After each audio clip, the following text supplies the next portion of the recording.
We'd just like to know, why are you here right now? Para po maki-part sa sa event na to, gawa ng kasi po part din po kami ng LGBT ganun. Isa rin po. Why do you think na kailangan merong ganitong mga event?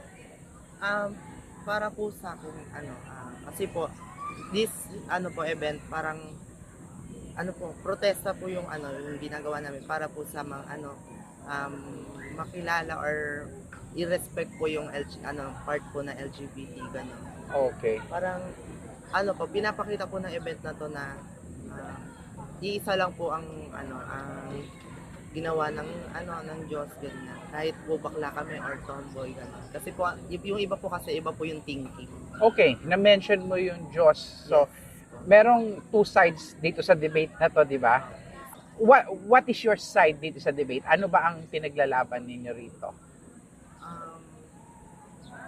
Naglalaban. Ano lang po matanggap din po nila yung kung ano po yung kami, yung kasarian po namin. Ganun. Okay. So sabi ko sa inyo, there are two sides dito sa debate. You have your side of the debate and you're aware na merong isang side sa debate dito. You mentioned God kanina. Okay.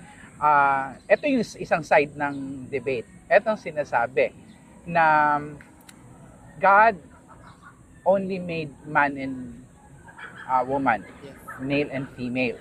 Yung LGBTQ+, from our knowledge of this movement, you want rights in terms of yung relationships, right? Ganon, same sex marriage, yun yung mga rights that you're asking na ibigay sa inyo. But the other side of the debate, etong sinasabi, yung mga rights ay right yan kung yung nagbibigay ng rights talagang ibinigay yung right na yan. For example, God is the ultimate giver of rights. Parang ang argument nila is, if you're demanding yung right na pabayaan nyo kaming mabuhay ng katulad ng gusto namin, pabayaan nyo kaming magmahal ng kung sino ang gusto naming mahalin, ang tanong diyan is this, yung right ba na yon, ibinigay ng Diyos yung right na yon? Parang ganito, kung ako lalaki, may asawa ko, kung i-demand ko, gusto ko na hindi lang yung asawa ko ang karelasyon ko sexually, binigay ba ng Diyos yung right na yon? Hindi, di ba? Kaya kahit na i-demand ko, hindi pwede. Okay. Ang sabi ng other side of the debate, yung LGBTQ+ are demanding na ibigay yung rights nila na magmahal kung sino ang gusto nilang mahalin. Okay? Pero sabi nila, looking at God's word sa Bible, it was not given as a right. Okay, meron sinabi sa Bible si Apostle Paul ang nagsulat, 1 Corinthians chapter 6 verses 9 to 10. Sabi niya, no homosexual will inherit eternal life. Ibig sabihin, wala daw homosexual go to heaven. At merong mga instances daw sa Bible na merong mga nations na pinarusahan ng Diyos because of the sin of homosexuality. So, from God's word, ang sinasabi, hindi ito ibinigay na right. So, parang ang argument, baka nagdidemand tayo ng right na hindi naman ibinigay ng Diyos na right. Kung hindi binigay ng Diyos, so there's no reason to ask for it. But here's the thing, lahat ng tao may dinidemand silang right na hindi ibinigay sa kanila ng Diyos. For example, hindi tayo binigyan ng Diyos ng right na kumuha ng isang bagay na hindi sa atin. Yung magnakaw. Tanong ko sa inyo, nakapagnakaw na ba kayo kahit nakasinglit na isang candy may-ari pa kapatid nyo? Yes po. Okay. Uy, hindi na nalabag natin yun. Hindi pala binibigay ng right ng Diyos. Meron pa siya isang utos. Sabi niya, huwag kayong magsinungaling. Pero ang ginagawa natin, ginagamit natin yung pagsisinungaling para makalusot sa mga problema natin. Nakapagsinungaling na ba kayo? Nakapagsinungaling na kayo, okay? Ito, alam niyo kung ano sinabi ni Jesus nung nandito siya? Sabi niya, tumingin pa lang kayo sa isang tao, pinagnasahan niyo sexually yung tao na yun sa isip niyo. Sa harapan daw ng Diyos, nag-commit na kayo ng adultery.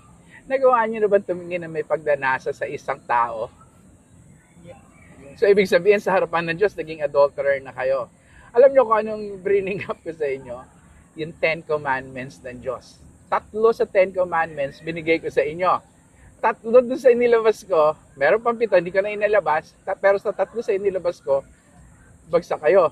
Paano kung bigla kayo mamatay, humarap kayo sa Diyos para hatulan niya, at ang pinagbasihan niya ng paghatol niya sa inyo, 10 utos niya na 3 sa tinignan natin, bagsak kayo kaagad. Ano kaya magiging hatol niya sa inyo? Innocent or guilty? Guilty. Tingin mo? Guilty? Innocent? Guilty. Okay, eto mas mabigat na tanong. Dahil sa guilty magiging hatol sa atin ng Diyos, saan kaya tayo dapat dalhin ng Diyos? Langit o impyerno? Hindi mo malaking problema yon?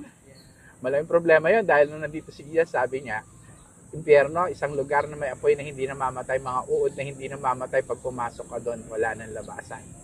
Okay, anong dahilan kung bakit dadalhin tayo sa impyerno? Sabi ng Bible, kasi sabi niya, ang bayad sa kasalanan, kamatayan. You find that in Romans 6:23. Ang bayad sa kasalanan natin, kamatayan. At sinabi sa Revelation 21:8, yung pagpunta sa impyerno, pangalawang kamatayan. So kaya tayo pupunta sa impyerno, nagkasala tayo sa Diyos, ang bayad sa kasalanan, kamatayan, pagpunta sa impyerno, kamatayan. Pero sigurado ako, ayaw niyo pumunta sa impyerno. Ako ayoko pumunta sa impyerno, ayoko pa yung mapunta sa impyerno. At alam nyo, ang Diyos din ayaw na tayo mapunta sa impyerno, kaya 2,000 years ago meron siyang ginawa.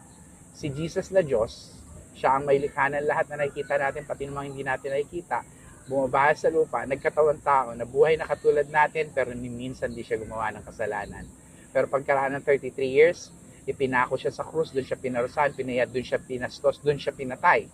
Sabi ng Bible, para patunayan na tunay siyang Diyos, nabuhay siya pagkaraan ng 3 araw. Bakit hinayaan niya mangyari sa kanya yung Diyos siya na wala siyang kasalanan? Kasi ito yun, ang bayad sa kasalanan nating kamatayan, ayaw niya na tayo magbayad, kaya ang ginawa niya, siya ang gumawa ng pambayad. Okay, pag inisip nyo, tayo yung gumawa ng kasalanan, nagpakasaya sa paggawa ng kasalanan, pero siya yung naparusahan, hindi ba nakakahiya tayo? Pero pag inisip nyo rin to, tayo yung gumawa ng kasalanan, nagpakasaya sa paggawa ng kasalanan, pero bukal sa loob niyang binayaran yung dapat sana tayo magbayad at hindi ng pag-ibig niya sa atin, right? Etong sitwasyon, may pambayad sa kasalanan natin. Ano yun? Yung kamatayan ni Jesus. Ang tanong, paano mapupunta sa atin na yun ang bayad sa kasalanan natin, hindi na natin kailangan magbayad sa sarili natin? Eto, gusto niyang tumugon tayo sa sacrifice niya sa 2 paraan. Una, gusto niya pagsisihan natin yung kasalanan. Kung alam natin, yung mga ginawa natin, kasalanan laban sa Diyos, hindi pinayagan ng Diyos na gawin natin yon, pero ginawa natin. Okay? Ang pag-iisip mo, gusto mo nang umiwas sa paglabag sa utos ng Diyos dahil ayaw mo na siyang bastusin. Pangalawa, gusto niya paniwalaan nyo na si Jesus lang makapagligtas sa inyo. Bakit siya lang? Kasi siya yung namatay para sa ating mga kasalanan. Huwag niyo nang isipin na yung religion ninyo ang bibigay ng kapatawaran ng kasalanan, magdadala sa inyo sa langit, o kung meron kayong ginawang mabuti. Dahil ang sinabi ng Bible, hindi yung sinabi na ang bayad sa kasalanan, religion o paggawa ng mabuti. Ang sinabi ng bayad sa kasalanan, kamatayan. Kaya sino lang tatakbuhan niyo for tulong? Si Jesus lang, dahil naniniwala kayo yung sacrifice niya enough para bayaran ang kasalanan niyo.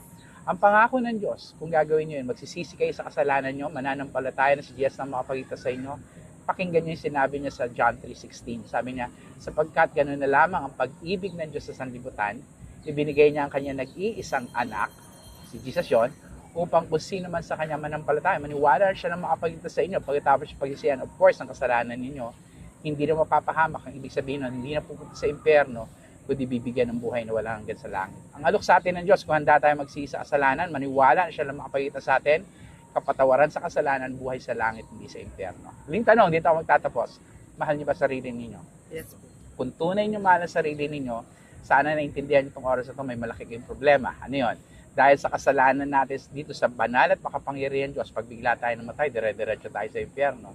Pero pinaliwanag ko sa inyo kung anong naging solusyon, yung kamatayan ni Jesus. At sinabi ko sa inyo kung anong hiningi niya kapalit, pagsisisi sa kasalanan, pananampalataya na si Jesus na makapagligtas sa inyo. Kung tunay niyo mahal ang sarili niyo, hindi nyo hayaang matapos tong araw na to na hindi nyo ginagawa yung pagsisisi at pananampalataya. Bakit? Kasi wala kayong kasiguraduhan na bukas buhay pa kayo. Right? So, sana pag-isipan nyo, and thank you very much for your Thank you. pagiging nice in having this conversation. Thank you. Okay, si ano pag-isipan niyo pinag-usapan natin ha. Maraming salamat.